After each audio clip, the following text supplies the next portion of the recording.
اسی طرح بعض لوگ پوچھتے ہیں ہمیں یہ دکھ ہے، یہ تکلیف ہے، یہ پریشانی ہے، کوئی وظیفہ بتا دیں، کوئی طریقہ بتا دیں، کیا کریں؟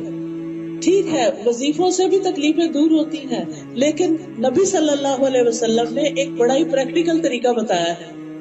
دکھوں، پریشانیوں، مصیبتوں کو دور کرنے کا، اور وہ کیا ہے؟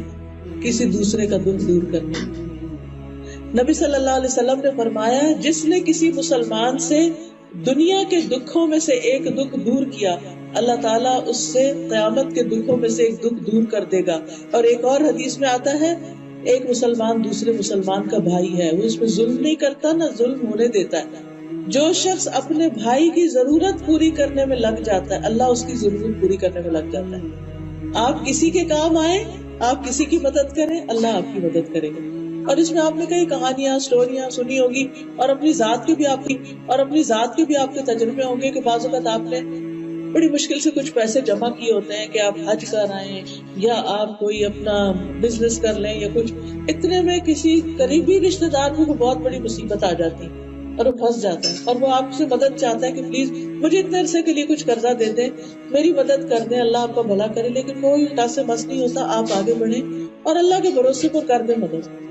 اللہ سبحانہ وتعالیٰ آپ کے کئی اٹکے ہوئے کام نکال دے گا۔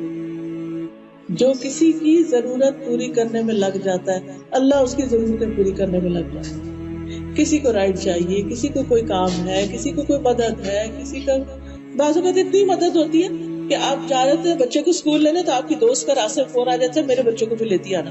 اور کہتے ہیں اچھا پھر مجھے چھوڑنا بھی پڑے گا، نہیں وہ دل پہ ایک بھاری گزرتا ہے بعض اوقات۔ لیکن آپ خوشی سے کہیں جی بالکل آپ فکر ہی نہیں کریں، میں لے آؤں گا، اب میں پہنچا بھی دوں گی اور کھانا بھی کھلا دوں گی، آپ فکر نہیں کریں، اب جائیں اپنا کام، آپ فکر نہیں کریں، اب جائیں اپنا کام کریں۔ یہ جو خوشی سے آپ کسی کی ذمہ داری اپنے اوپر لے لیتے ہیں نا، یہ آپ اس پر تو احسان کر رہے ہیں لیکن یہ آپ کا اپنے اوپر احسان ہوتا ہے۔ اس کے بدلے میں اللہ سبحانہ وتعالیٰ غیب سے کوئی آپ کا ایسا کام ٹھیک کر دے گا کہ اگر اس میں آپ پڑتے تو بہت بڑی مشکل میں پڑ جاتے ہیں۔ کئی دفعہ آپ دیکھیں نہ چاہتے ہوئے ایکسیڈنٹ ہو جاتے ہیں، آپ طریقے سے جانے کو اور آگے آپ کو مار دیتے ہیں، کئی مسئلے مسائل کھڑے ہو جاتے ہیں، کھڑے کہیں سے سلپ ہو جاتے ہیں، کچھ ہو جاتا ہے۔ تو اگر آپ چاہتے ہیں کہ اللہ تعالیٰ آپ کا دکھ تکلیف دور کرے، آپ لوگوں کے دکھ تکلیف دور کرنے میں لگ جائے۔